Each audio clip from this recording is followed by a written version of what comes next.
Assalamualaikum warahmatullahi wabarakatuh.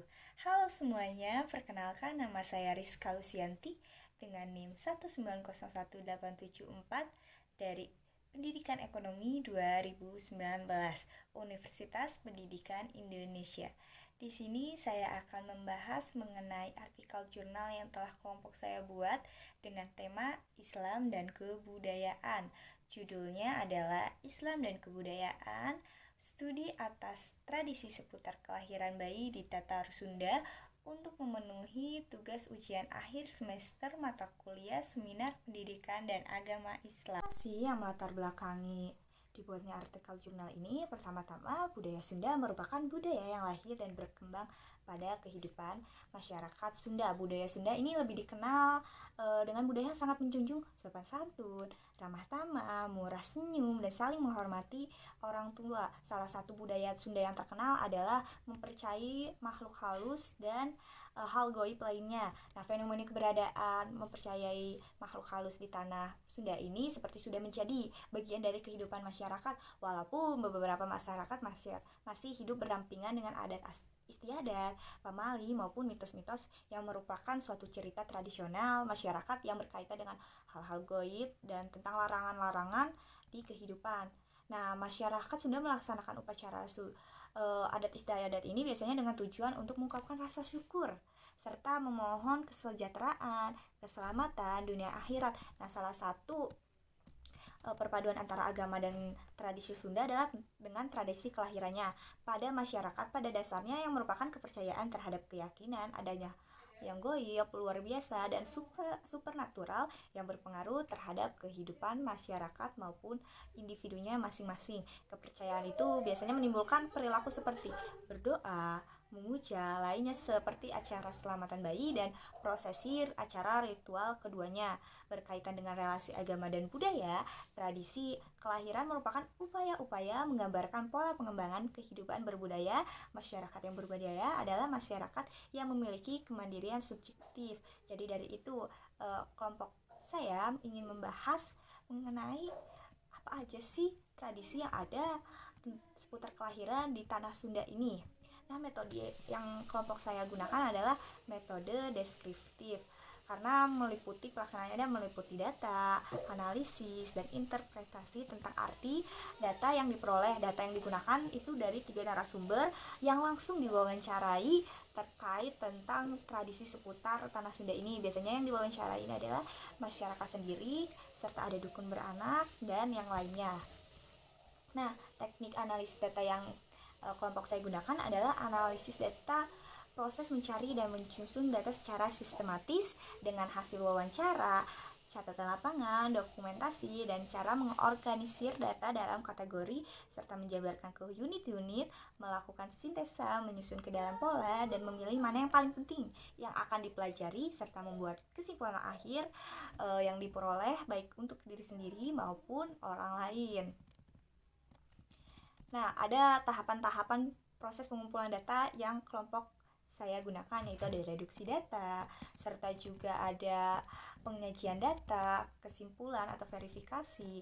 Nah, penelitian lapangan yang bersifat deskriptif kualitatif itu yaitu untuk menjawab permasalahan yang memerlukan pemahaman secara mendalam dalam konteks, waktu, situasi yang bersangkutan yang dilakukan secara wajar tanpa adanya manipulasi. Serta kita mulai ke pembahasan yang ada di artikel jurnal yang saya bahas. Tradisi kelahiran.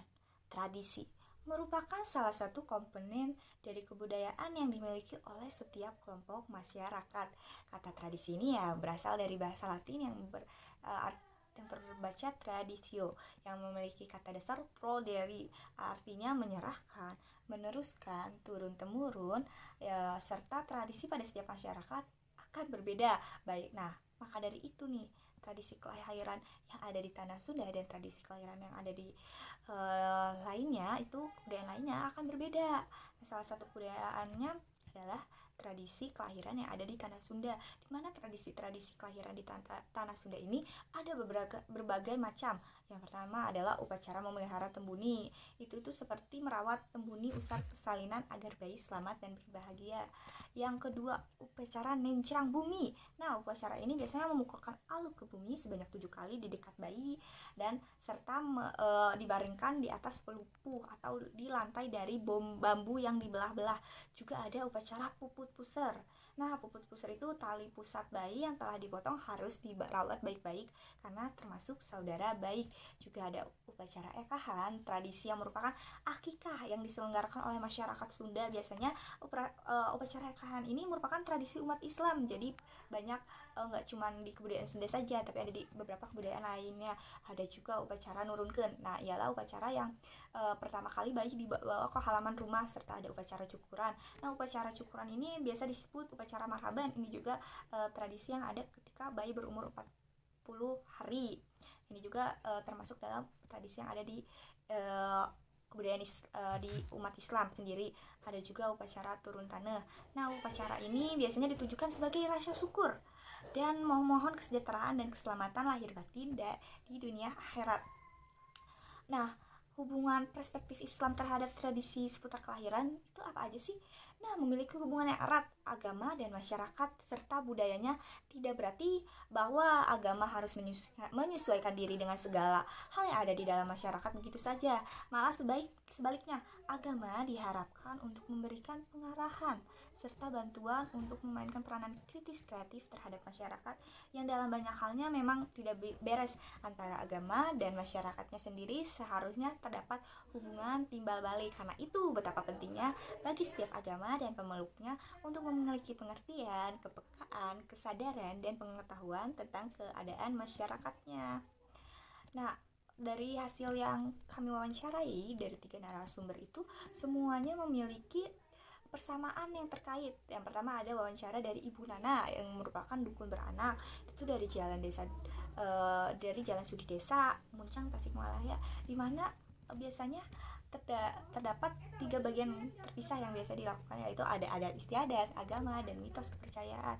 Dan 2 narasumber lainnya juga memiliki persamaan-persamaan tentang upacara, adat istiadat, serta larangan yang ada.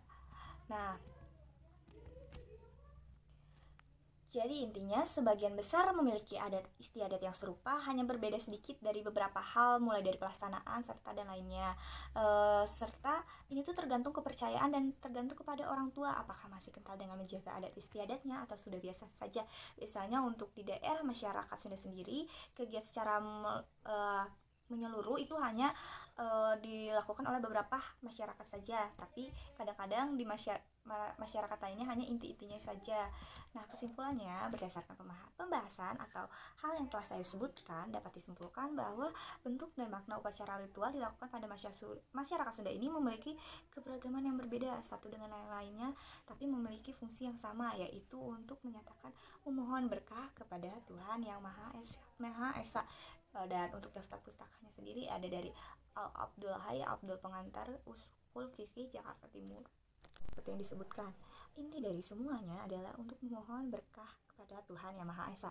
Agama sendiri dijadikan sebagai acuan agar adat istiadat yang ada di masyarakat tidak melenceng dari ajaran Islam. Semoga teman-teman bisa paham apa yang saya maksudkan. Terima kasih, mohon maaf bila ada kekurangan. Assalamualaikum warahmatullahi wabarakatuh.